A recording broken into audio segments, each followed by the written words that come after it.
নমস্কার বন্ধুরা, কেমন আছেন? আশা করি সবাই ভালো আছেন। বন্ধুরা, এমন এক খবর বেরিয়েছে যা কিন্তু আমেরিকার বুক কাঁপিয়ে দিয়েছে। সত্যি বলছি, একেবারে শকে চলে গিয়েছে তাদের স্ট্র্যাটেজিস্টরা। তারা ভাবতেই পারছে না ভারত আর রাশিয়া মিলে আসলে কি করছে। কারণ কিছু মাস আগেও এমনটা কল্পনা করা ছিল একেবারেই অসম্ভব। হ্যাঁ, খুব শীঘ্রই রাশিয়ার প্রেসিডেন্ট ভ্লাদিমির পুতিন আসছেন ভারতে। ডিসেম্বরের শুরুতেই তার প্রধানমন্ত্রী মোদির সঙ্গে বৈঠক হওয়ার কথা। আর সেখানেই ঘোষণা হতে যাচ্ছে এক বিরল প্রতিরক্ষা চুক্তি। আর এই চুক্তি কার্যকর হলে যতটা এগোবে রাশিয়ার আমেরিকার জন্য ততটাই কিন্তু ব্যথা বাড়বে। শুধু আমেরিকা না, আরেকটা দেশ আছে যার জন্য কষ্ট হবে আরও বেশি। আর সে দেশ হলো চীন। কেন জানো? কারণ চীন বহু বছর ধরে রাশিয়ার পাশেই দাঁড়িয়ে থেকেছে, সব ফ্রন্টে সাপোর্ট দিয়েছে। অথচ রাশিয়া চীনকে এই প্রকল্পে 1%ও শেয়ার দেয়নি, উল্টো ভারতকে খুলে দিয়েছে একেবারে 100% ধন ভাণ্ডার। তাই চীনের ভেতরে শুধু কষ্ট না, হিংসার আগুনও জ্বলছে। এখন প্রশ্ন হচ্ছে যে এই পান্ডোরা বাক্স আসলে কি, আর কেন এটা ভারতের জন্য এত জরুরি? এর সুবিধা যেমন আছে, কিছুটা ক্ষতিও থাকতে পারে। ভিডিওর একদম শেষে সেগুলো বলবো, তাই শেষ পর্যন্ত দেখো, কারণ শোনার মতো কিছু বড় তথ্য আছে। তো চলো শুরু করি। বন্ধুরা, গত এক মাস ধরে ভারত ও রাশিয়ার মিডিয়াতে নিশ্চিত করা হয়েছে যে রাশিয়া ভারতকে officially Su-57 stealth fighter jet নাকি অফার করবে।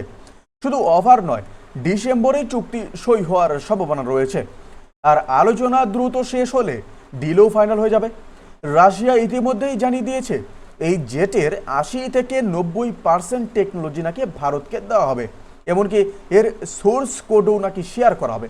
মানে ভবিষ্যতে ভারত চাইলে নিজের মতো করে Su-57 পরিবর্তন করতে পারবে। ভারতীয় ক্ষেপণাস্ত্র এতে জুড়ে দেওয়া যাবে। এমনকি ভবিষ্যতের হাইপারসনিক মিসাইলও এতে বসানো সম্ভব। আরেকটা বড় ব্যাপার হলো, রাশিয়া চাইছে এগুলো ভারতেই তৈরি হোক। নাসিকের HAL ফ্যাক্টরিতে ইতিমধ্যেই রাশিয়ান কোম্পানিগুলো খরচ আর সময়ের হিসেব কষা শুরু করেছে। ফলে কতগুলো জেট কতদিনে তৈরি করা যাবে তার স্টাডি চলছে জোর কদমে। কিন্তু এখানেই শেষ নয়, আজ বেরিয়ে এসেছে আরও বড় খবর। শুধু জেট নয়, ভারতকে রাশিয়া দেবে এর এক্সপোর্ট রাইটস। মানে কি জানো? মানে Su-57 ভারতেই তৈরি হবে, HAL এগুলো বানাবে। আর যদি অন্য কোনো দেশ কিনতে চায়, তারা সরাসরি ভারতের কাছ থেকেই কিনতে পারবে। আর বিক্রি মুনাফা ভাগ হয়ে যাবে ভারত আর রাশিয়ার মধ্যে। ভাবা যায় একটা দেশ অন্যকে এত বড় অধিকার দেয়, এমন ঘটনা ইতিহাসে প্রায় নেই বললেই চলে। আমেরিকা আর ইসরায়েল যতই ঘনিষ্ঠ হোক, আমেরিকা কখনো বলেনি তুমি আমাদের F-35 জেট বানাও আর চাইলে অন্যকে বিক্রি করো। কিন্তু রাশিয়া ভারতের জন্য কিন্তু এই কাজটি করছে। তো বন্ধুরা, এখন প্রশ্ন আসছে যে রাশিয়া হঠাৎ এত সুবিধা দিল কেন, আর এত দোস্তি বা কিসের জন্য?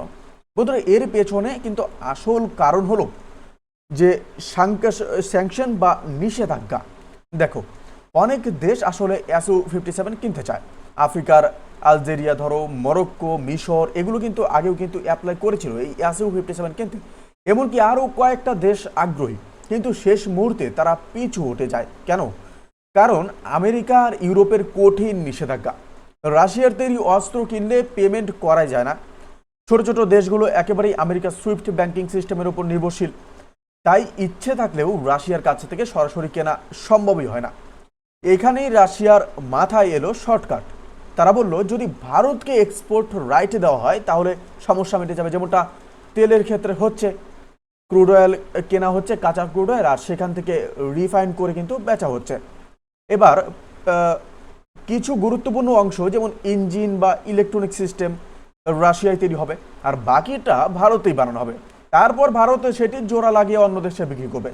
ফলে মুনাফা দুই দেশ কিন্তু ভাগাভাগি করে নেবে। আর এতে রাশিয়ার ডিফেন্স ইন্ডাস্ট্রি আবার টিকবে, কারণ এখন তাদের অবস্থা ভয়ঙ্কর। টাকা ঢুকছে না, বিক্রি নেই, ফলে নতুন অস্ত্র তৈরির কাজও কিন্তু আটকে যাচ্ছে। অথচ প্রতিটি দেশ, আমেরিকা, চীন, এমনকি রাশিয়াও অস্ত্র বিক্রি করে কিন্তু টাকা কামায়, আর সেই টাকা দিয়েই নতুন প্রজেক্টে ফান্ড করে। নিষেধাজ্ঞার কারণে রাশিয়ার এই চক্রটা কিন্তু ভেঙে গেছে।